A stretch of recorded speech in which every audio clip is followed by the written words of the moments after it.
अस्सलाम वालेकुम, मेरा नाम वसीम है और आज हम डिस्कस करेंगे यूएई का फ्रीलांस वीज़ा, आज़ाद वीज़ा, वर्क वीज़ा। ये सब नाम आपस में बहन भाई हैं। ये एक ही नाम है असल में, लेकिन लोग इनको मुख्तलिफ तरीक़ों से याद करते हैं।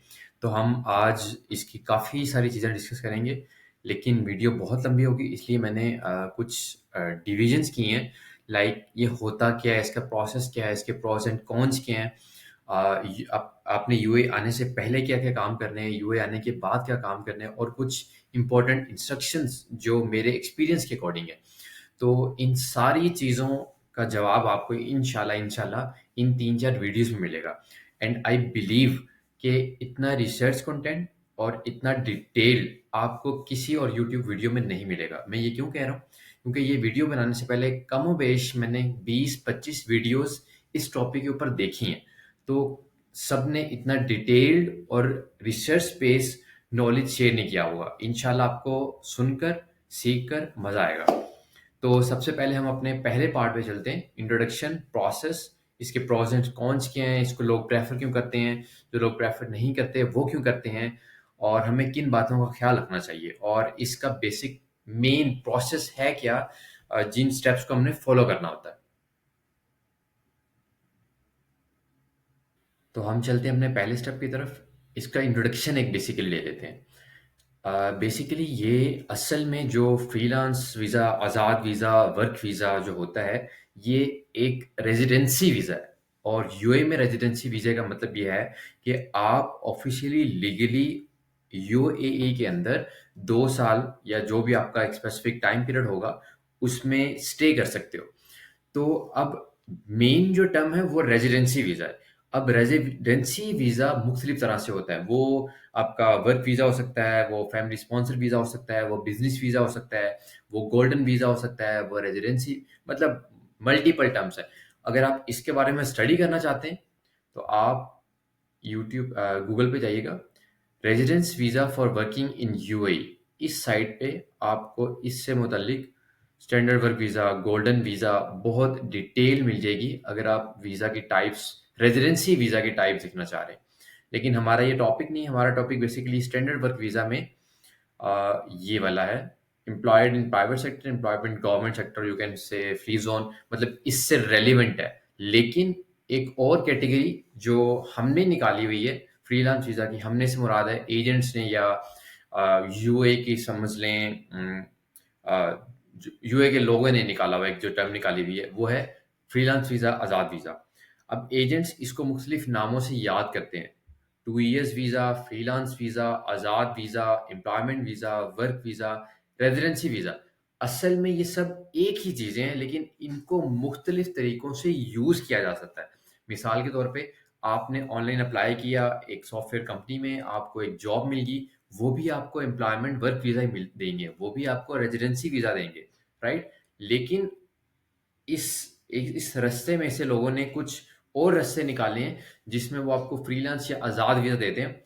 एक बात याद रखिएगा, ये फ्रीलांस वीज़ा वो फ्रीलांसिंग वाला वीज़ा नहीं है, ये फ्रीलांस वीज़ा आज़ाद वीज़े वाला वीज़ा है। ये कन्फ्यूज़न रहती है कि लोगों को लगता है कि फ्रीलांसिंग करना ज़रूरी होता है या आपको ऑनलाइन काम करना होता है, ये उस टर्म में नहीं है। असूलन वीज़ा वही होता है असल में, लेकिन जो लोग बेचते हैं, सेल करते हैं, वो इस टर्म से सेल करते हैं। वो क्यों करते हैं, वो हम आगे पढ़ेंगे। अब इस आज़ाद वीज़ा, इस फ्रीलांस वीज़ा की असल में स्टोरी क्या है? स्टोरी बहुत मज़े की है, ये सुनिएगा ज़रा। असल में आपने देखा होगा कि यूएई में लोग अपना बिज़नेस सेटअप करते हैं। अब बिज़नेस सेटअप जब करते हैं, तो ज़ाहिर-सी बात है उनको एम्प्लॉइज़ चाहिए।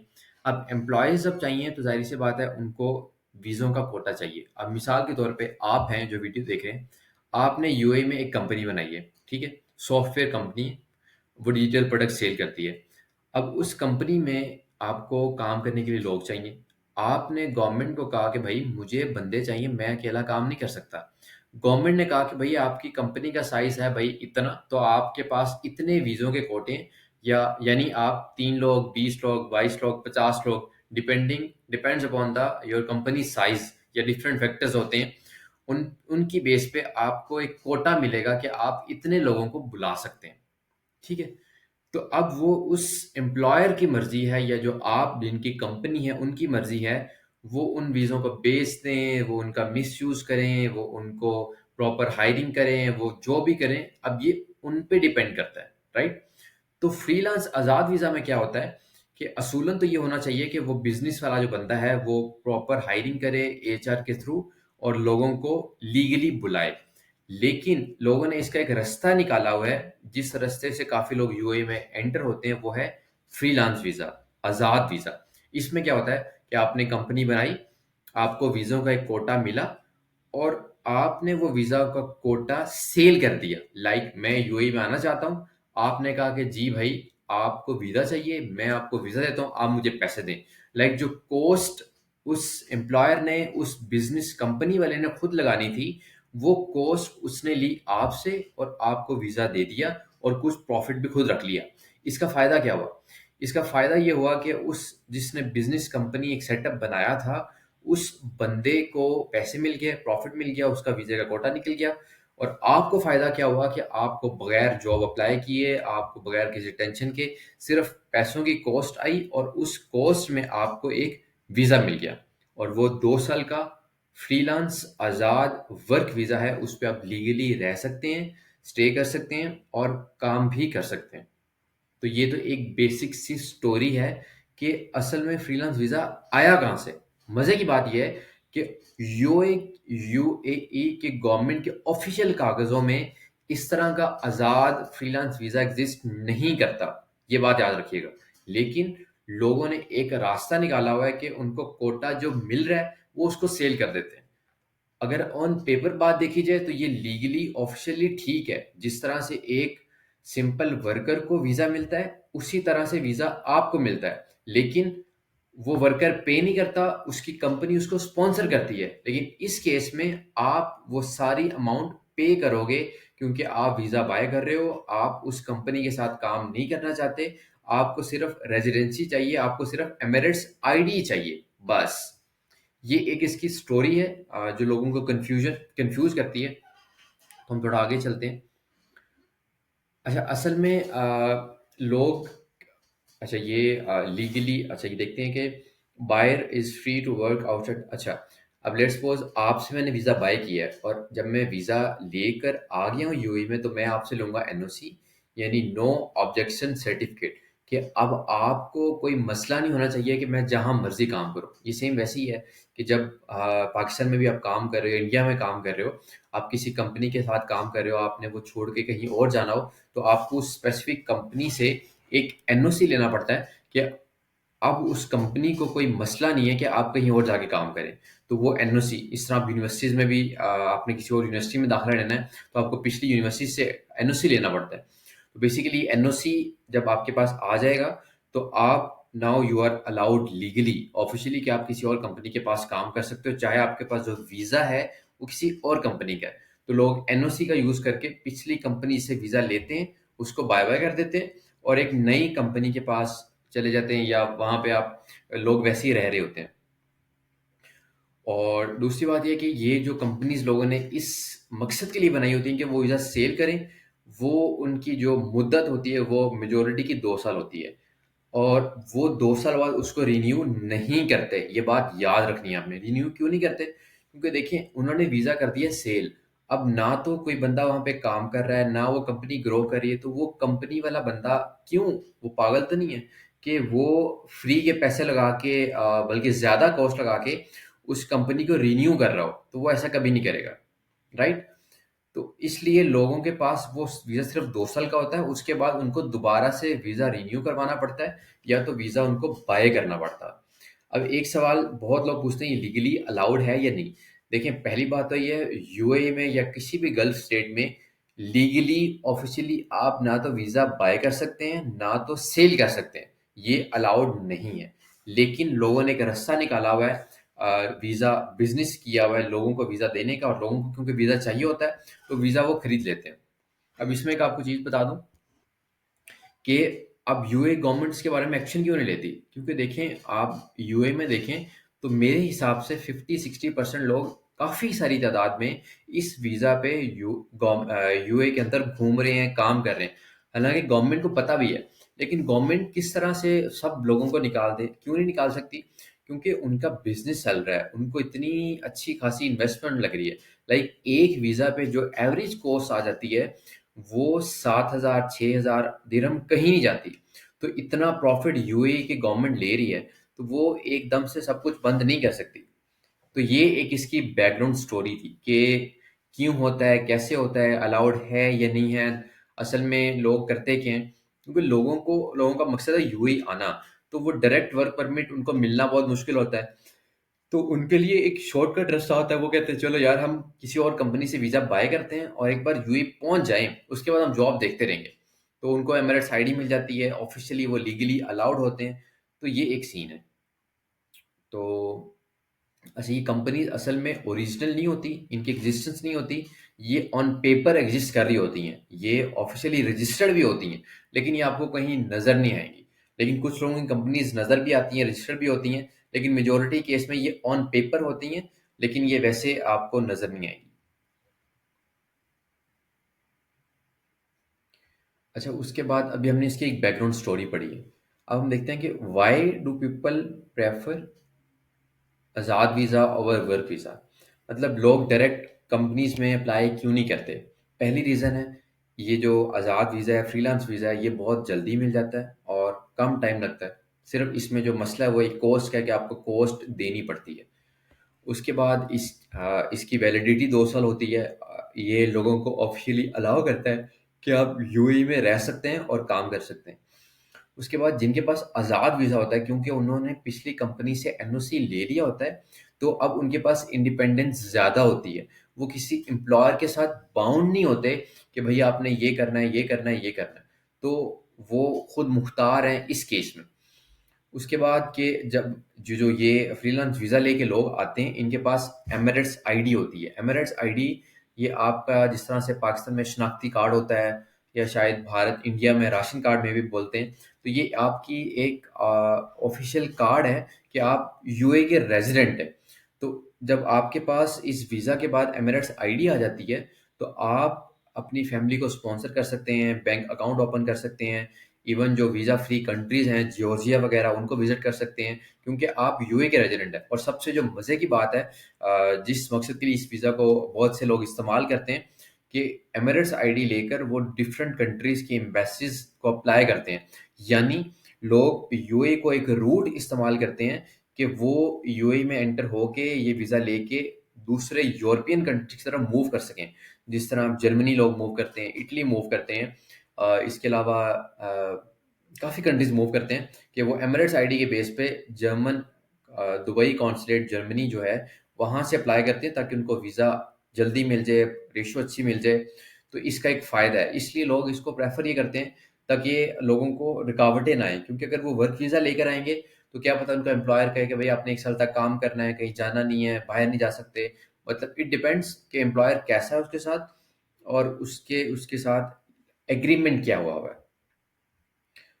उसके बाद जो आज़ाद वीज़ा वाले लोग होते हैं, वो अब जितनी मर्ज़ी चाहें अपनी सैलरी लिखवा सकते हैं, क्योंकि एम्प्लॉयर ने कौन सा उनको सैलरी देनी है, तो उन्होंने सैलरी खुद ही डिपॉज़िट करवानी होती है, तो वो अपनी मर्ज़ी से सैलरी लिखवाते हैं। तो ये एक फ़ायदा है, क्योंकि लोगों ने बैंक स्टेटमेंट्स बनवानी होती हैं, अपनी फैमिली को स्पॉन्सर करना होता है, तो वो उस केस में लोग इसका फ़ायदा उठाते हैं। उसके बाद कुछ लोगों को लगता है कि अगर वो विज़िट वीज़ा पे आएँगे, तो उनके पास बहुत कम टाइम होता है कि वो अपनी असल ओरिजिनल जॉब फाइंड कर सकें। तो वो कहते हैं यार चलो हम 5-6 लाख भर लेते हैं, ये आज़ाद वीज़ा पे जाते हैं और तसल्ली के साथ अपनी जॉब ढूँढेंगे। उसके बाद कुछ लोग आज़ाद वीज़ा लेके इसलिए भी आते हैं, क्योंकि जिन कंपनीज़ में उन्होंने जॉब करनी होती है, वो कंपनीज़ उनको वीज़ा स्पॉन्सर नहीं करना चाहती। या तो उनका बजट का मसला होता है, या उनकी पॉलिसीज़ नहीं होती।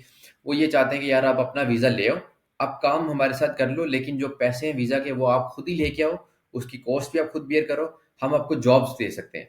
ये चीज़ मैं क्यों कह रहा हूँ? क्योंकि जब मैं यूएई में था, मैंने कम से कम 30, 40, 50 लोगों से पूछा, जो डिफरेंट जॉब्स कर रहे थे, तो उनमें से काफ़ी लोगों ने बोला कि हमारे पास अपना वीज़ा है। अपना वीज़ा से क्या मुराद है? कि उनके पास आज़ाद वीज़ा है, उनके पास फ्रीलांस वीज़ा है, वो सिर्फ़ किसी और के पास काम ज़रूर कर रहे हैं, लेकिन वीज़ा वो खुद का लेकर आए हुए हैं।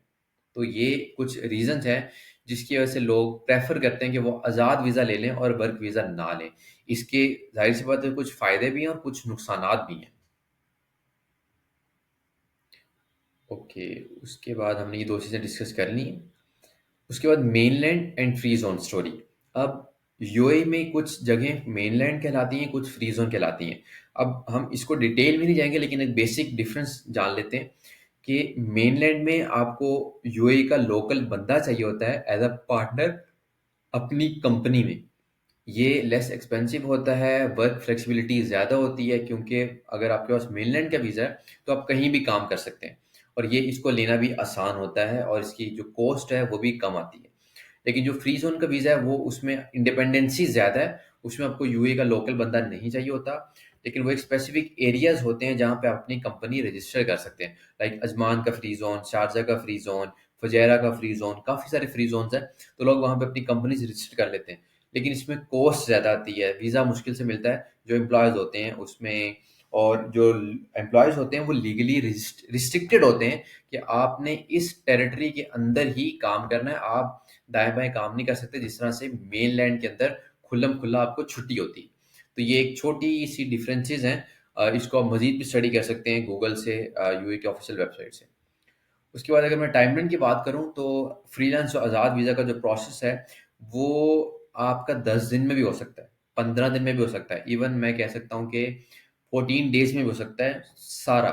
लेकिन एक जो बेसिक टाइमलाइन जो मैंने ऑब्ज़र्व किया आफ्टर 50-60 केसेज़ देखने के बाद, 25 से 30 दिन का मार्जिन आपने अपने माइंड में रखना है कि इतने दिन मुझे लग सकते हैं।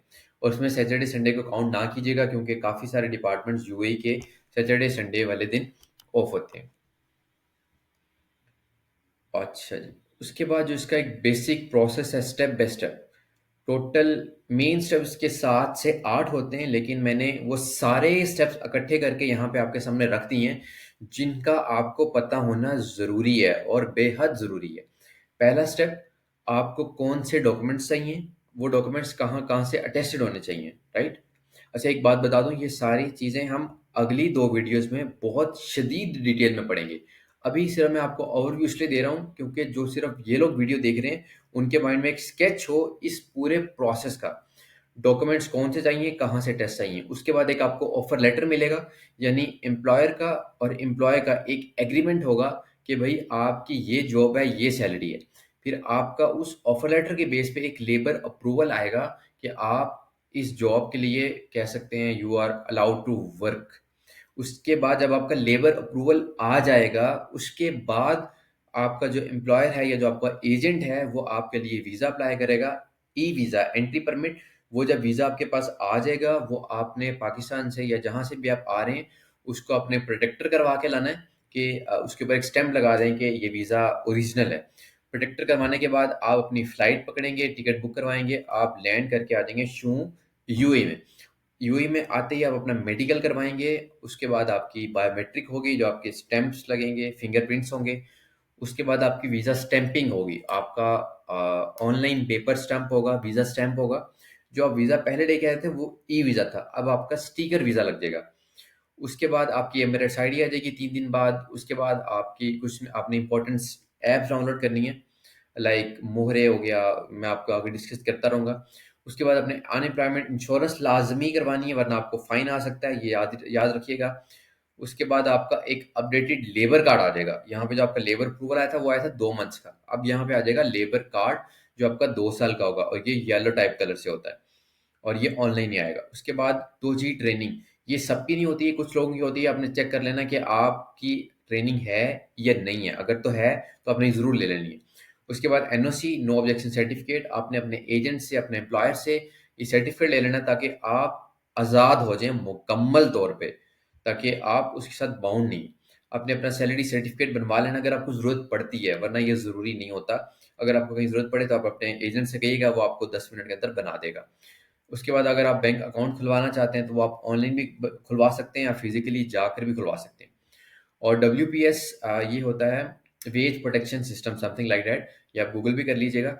ये इसलिए ज़रूरी होता है कि अगर आप अपनी बैंक स्टेटमेंट मेंटेन करवाना चाह रहे हैं, आप अपनी सैलरीज डिपॉजिट करवाना चाह रहे हैं, तो आपका डब्ल्यूपीएस एक्टिव होना ज़रूरी है।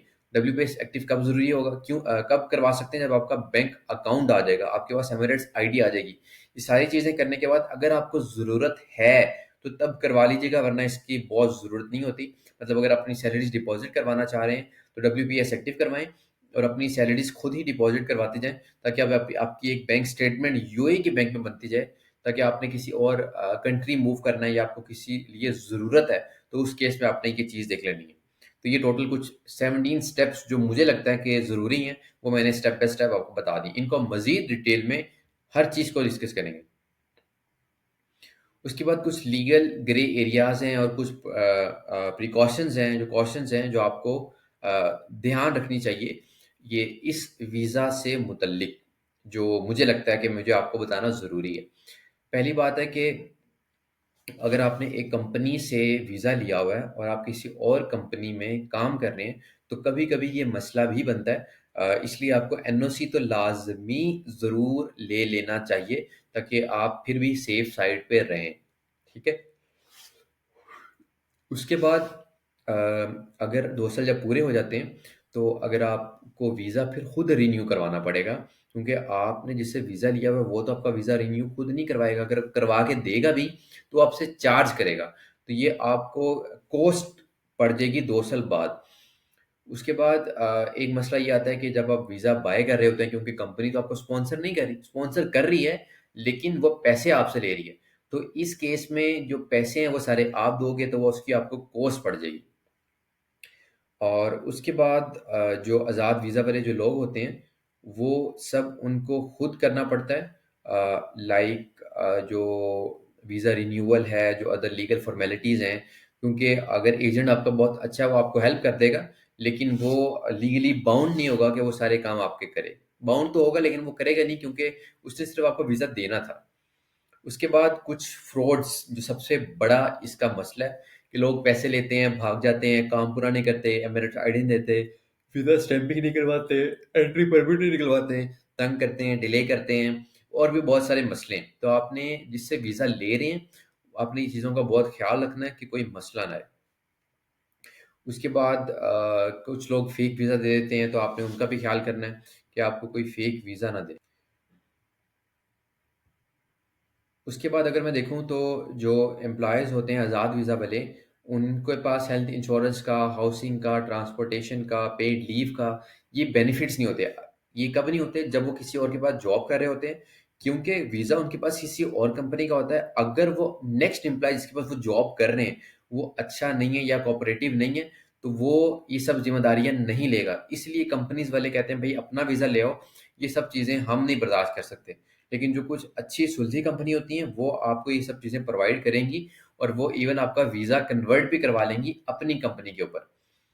उसके बाद अगर आपको कोई बंदा तंग कर रहा है या नेक्स्ट कंपनी तंग कर रही है, तो जिसके ऊपर आप जॉब कर रहे हैं, तो आप उसके ऊपर लीगली कोई एक्शन नहीं ले सकते, क्योंकि आपके पास वीज़ा अपना है, आपने उस कंपनी से वीज़ा नहीं लिया हुआ। तो इस केस में आपको कुछ मसले हो सकते हैं, ये मैंने कुछ मेंशन भी किए हुए हैं। तो ये कुछ चीज़ें हैं जिनका आपको ख़्याल रखना चाहिए कि कहाँ-कहाँ मसाइल आ सकते हैं। तो एट द एंड चीज़ यही है कि आप ये वीज़ा ले क्यों रहे हैं? आपका मकसद क्या है? तो उस केस पे आपके पास सारी चीज़ें क्लियर हो जाएँगी कि आपने क्या स्टेप्स लेने हैं। उसके बाद एक वीडियो पूरी डेडिकेटेड वीडियो मैं बनाऊँगा कि आपने यूएई आने से पहले अपना प्रोसेस शुरू करवाना है, और यूएई आने से पहले-पहले आपने कौन-कौन से स्टेप्स करवाने हैं। ये जो हमने इस हेडिंग में चीज़ें पढ़ी थी। उसके बाद अब यूएई आ गए हैं, उसके बाद आपने कौन-कौन से स्टेप्स करने हैं, हम एक अलग वीडियो में देखेंगे। और कुछ इम्पोर्टेंट इंस्ट्रक्शंस जो हैं, मतलब मुझे जो लगता है जो आपको पता होनी चाहिए, वो क्या है।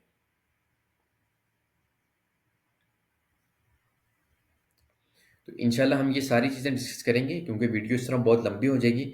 ये आप चीज़ें देखें, सीखें, कुछ समझ नहीं आई, आप भाई आपका हाज़िर है।